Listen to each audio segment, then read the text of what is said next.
2003 में दुबई के शेख ने समंदर में द वर्ल्ड आइलैंड्स की कंस्ट्रक्शन की शुरुआत की। समंदर में 300 आइलैंड बनाने का ये प्रोजेक्ट अर्थ शेप के जैसा डिजाइन किया गया था, जहां लग्जरी विलास, होटल्स और बीच रिजॉर्ट्स बनाए जा रहे थे, जिसका आप शायद अंदाजा भी नहीं लगा सकते। और इस प्रोजेक्ट की एडवर्टाइजिंग में दुबई के शेख ने द वर्ल्ड आइलैंड्स को लैंड ऑफ पैराडाइज के नाम से पेश किया था। लेकिन इस प्रोजेक्ट को कंप्लीट हुए 12 से भी ज्यादा साल बीत चुके हैं, फिर भी आज तक ये आइलैंड समंदर में वीरान पड़े हुए हैं। दुनिया भर के फेमस सेलिब्रिटी से इसका इनॉग्रेशन करवाने के बावजूद शेख का ख्वाब अधूरा क्यों रह गया? आखिर यहाँ हुआ क्या था? नॉलेजियत की वीडियोस में आपका एक बार फिर स्वागत है। वीडियो अंत तक देखें। इस वीडियो में आपको बहुत अच्छी जानकारी मिलने वाली है और उम्मीद है काफी मजा भी आपको आने वाला है। अगर ये पेशकश आपको पसंद आए तो लाइक जरूर करें और चैनल को सब्सक्राइब करना बिल्कुल ना भूलें, जो आप हमेशा भूल जाते हैं। दोस्तों, ये तो हम सब जानते हैं कि दुबई के रूलर शेख मोहम्मद बिन राशिद अल मखतूम ने दुबई में वो कर दिखाया है जिसकी पूरी दुनिया में चर्चा है। आज से 30 साल पहले दुबई में सिर्फ एक बिल्डिंग हुआ करती थी, जो आज दुबई वर्ल्ड ट्रेड सेंटर में तब्दील कर दी गई है। लेकिन यहाँ बैक टू बैक इतने कंस्ट्रक्शन चालू हो गए कि देखते ही देखते एक बिल्डिंग से यहाँ 100 से भी ज्यादा बिल्डिंग्स तैयार हो गई थी, जिसकी वजह से दुबई की किस्मत ही बदल गई।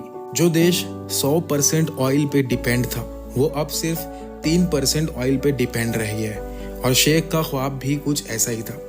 दुनिया की सबसे ऊंची बिल्डिंग बुर्ज खलीफा से लेकर दुनिया की सबसे पहली 7 स्टार होटल बुर्ज अल अरब, दुबई का कोना कोना वर्ल्ड क्लास लग्जरी फैसिलिटी से भरा हुआ है। जब दुबई के पास और मेगा प्रोजेक्ट्स बनाने के लिए जमीन कम पड़ गई तो शेख ने समंदर का रुख कर लिया। 2001 में दुबई पहले ही बुर्ज अल अरब बनाकर वेस्टर्न टूरिज्म को अपनी तरफ अट्रैक्ट करे हुए था। धीरे धीरे दुबई के बीचेस काफी फेमस होते चले गए, जिसके चलते दुबई के पास बीचेस के लिए भी जगह कम पड़ गई थी। दुबई की कोस्ट लाइन जो सिर्फ 70 किलोमीटर की थी, उसे शेख ने बढ़ाने का सोचा। शुरुआत में प्लान सिर्फ इतना था कि समंदर में सिर्फ 3 आर्टिफिशियल आइलैंड्स बनाए जाएंगे, जिनको स्पेस से या प्लेन से देखा जाएगा तो वो पाम ट्रीज जैसे नजर आएंगे। पाम जुमेरा, पाम जबल अली और पाम दियरा। 2001 में सबसे पहले पाम जुमेरा की कंस्ट्रक्शन शुरू की गई, क्योंकि शायद ये प्लान किए गए आइलैंड में सबसे छोटा था। सिर्फ पाम आइलैंड से दुबई की कोस्ट लाइन में 56 किलोमीटर यानी 80% कोस्ट लाइन की बढ़ोतरी हो रही थी। कोस्ट लाइन बढ़ाने का ये आइडिया शेख को इतना पसंद आया कि पाम जुमेरा की कंस्ट्रक्शन कंप्लीट होने से पहले ही पाम जबल अली और पाम दियरा का भी काम शुरू कर दिया गया। इन 3 आइलैंड्स के अलावा एक प्रोजेक्ट और भी था जिसने पूरी दुनिया की नजरें अपने ऊपर लगा ली। ये प्रोजेक्ट द वर्ल्ड के नाम से लॉन्च किया गया, जिसमें कुल 300 छोटे छोटे आइलैंड्स बनाए गए थे। द वर्ल्ड का डिजाइन अर्थ के मैप के हिसाब से रखा गया था, जिसके अंदर हर कंट्री के नाम से अलग अलग आइलैंड बनाए गए थे। 2003 में दुबई के द वर्ल्ड का कंस्ट्रक्शन शुरू कर दिया गया, जो दुबई के किनारे से 3.5 किलोमीटर दूर समंदर की उछलती लहरों को रोक कर बनाया जा रहा था। The world island most probably दुनिया की इलीट क्लास के लिए एक प्लेग्राउंड बनने वाला। इंटरनेशनल एक्टर्स, रॉयल क्लास और बिजनेस टाइकून्स ने बड़े पैमाने पर इस प्रोजेक्ट में हिस्सा लिया।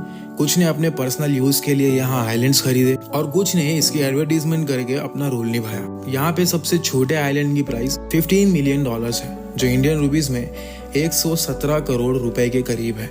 और बड़े आइलैंड्स का तो क्या ही कहना, एक आइलैंड $50 मिलियन का है, यानी कि 390 करोड़ रुपए। जिस तरह दुबई के पिछले प्रोजेक्ट्स में भरपूर कामयाबी मिली थी, इसी तरह द वर्ल्ड आइलैंड्स में भी मिली। कंस्ट्रक्शन कंप्लीट होने से पहले ही 2008 में ऑलमोस्ट 60% से भी ज्यादा आइलैंड्स बिक चुके थे। लेकिन सवाल ये पैदा होता है कि समंदर में रेत से बने इन आइलैंड्स की इतनी ज्यादा कीमत क्यों है? पहली बात तो ये कि ये काम इतना आसान नहीं है। उछलती लहरों के समंदर में एक छोटा आइलैंड भी बनाना बहुत मुश्किल होता है, और यहाँ तो दुबई ने 300 आइलैंड बनाने का सोच रखा था। सिर्फ एक आइलैंड को बनाने में इतनी ज्यादा रेत इस्तेमाल हुई थी कि उससे एक क्रिकेट स्टेडियम को रेत से भरा जा सकता है। और अगर पत्थरों की बात करें तो द वर्ल्ड आइलैंड में इस्तेमाल होने वाले पत्थरों का वजन 5.5 लाख ट्रेन इंजन्स के वजन के बराबर बनता है। 9 किलोमीटर लंबा और 6 किलोमीटर चौड़ा ये प्रोजेक्ट बनाने में दुबई को $14 बिलियन खर्च करने पड़े। इस प्राइस पॉइंट पे 9 बुर्ज खलीफा और 14 बुर्ज अल अरब जैसे 7 स्टार होटल बनाए जा सकते थे। लेकिन शेख को दुबई की सिर्फ जमीन से नहीं बल्कि समंदर से भी कमाई करनी थी, और यही वजह थी कि शेख समंदर में जन्नत की जमीन बनाना चाहते थे। तो आखिर ऐसा क्या हुआ कि इतनी टेक्नोलॉजी से और इतना ताम झाम के बावजूद पिछले 12 सालों से ये आइलैंड वीरान पड़े हुए हैं। द वर्ल्ड आइलैंड के फेलियर में सबसे पहला रीजन इसका डिजाइन है। सबको ये उम्मीद थी कि प्रोजेक्ट का डिजाइन अर्थ के मैप के हिसाब से बनाया जाएगा, लेकिन प्रोजेक्ट कंप्लीट होने के बाद मालूम हुआ कि ये अर्थ की डिजाइन से बिल्कुल अलग है।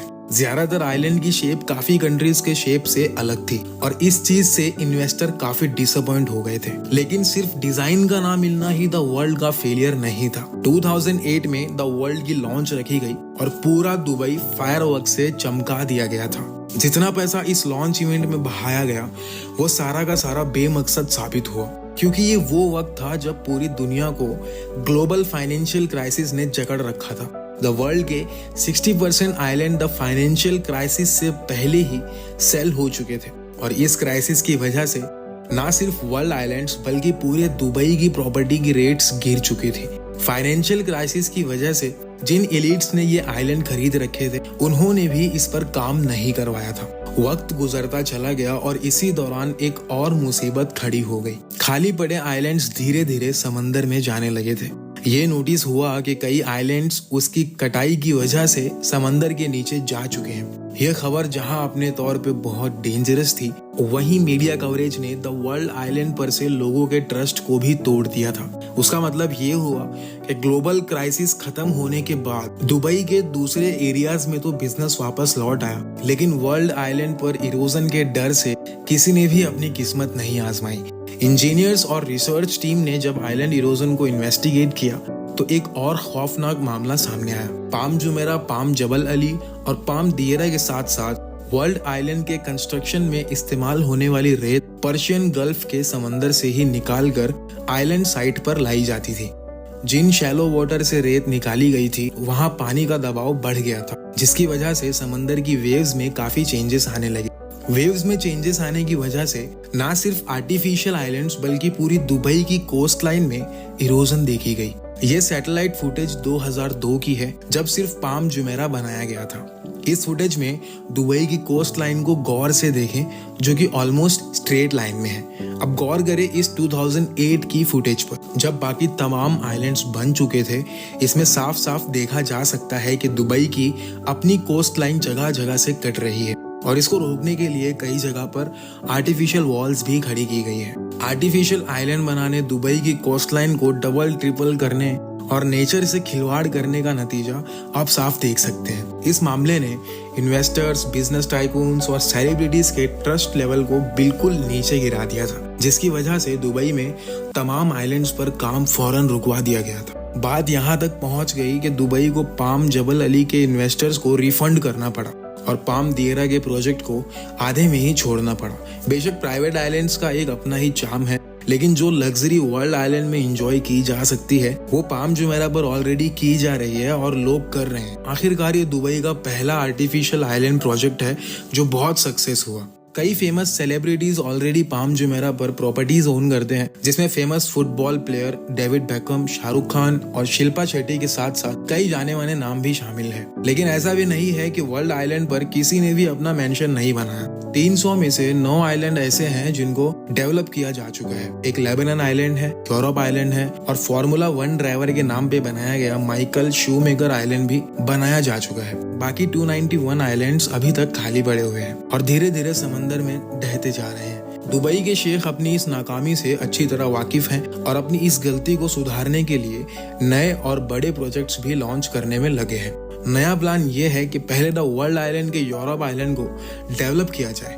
स्वीडन आइलैंड में 10 पैलेसेस, जर्मनी आइलैंड में 32 विलास और 78 फ्लोटिंग स्वीट्स बनाने का प्लान किया। इन फ्लोटिंग स्वीट्स में लोग समंदर में एक यूनिक एक्सपीरियंस एंजॉय कर सकते हैं। सिर्फ समंदर के ऊपर ही नहीं बल्कि टूरिस्ट अंडर वाटर बेडरूम से मरीन लाइफ से भी मजा उठा सकते हैं। एक बात तो क्लियर है कि दुबई इन छोटे मोटे फेलियर से घबराने वाला नहीं है। इसकी जीती जागती मिसाल Jumeirah Bay Island, Museum of the Future और दुबई एक्सपो 2020 की रंगीनियों में देखी जा सकती है। साथ ही साथ दुबई के फ्यूचर प्रोजेक्ट्स में दुबई का पहला डायनामिक टावर भी मौजूद है, जिसमें रोटेटिंग फ्लोर्स की वजह से अंदर बैठे लोग दुबई का 360 डिग्री व्यू एंजॉय कर सकते हैं। उम्मीद है ये वीडियो आपको पसंद आया होगा। ये जानकारी अच्छी लगी तो वीडियो को लाइक जरूर करें। इससे होगा ये कि YouTube हमारे वीडियो को आगे पहुंचाएगा और ज्यादा से ज्यादा लोग इस वीडियो को देख पाएंगे, जिससे हमें मोटिवेशन मिलेगी और हम ऐसे और वीडियोस आप तक लाएंगे। और सब्सक्राइब करना बिल्कुल भी ना भूलें। मिलते हैं अगले वीडियो में। धन्यवाद।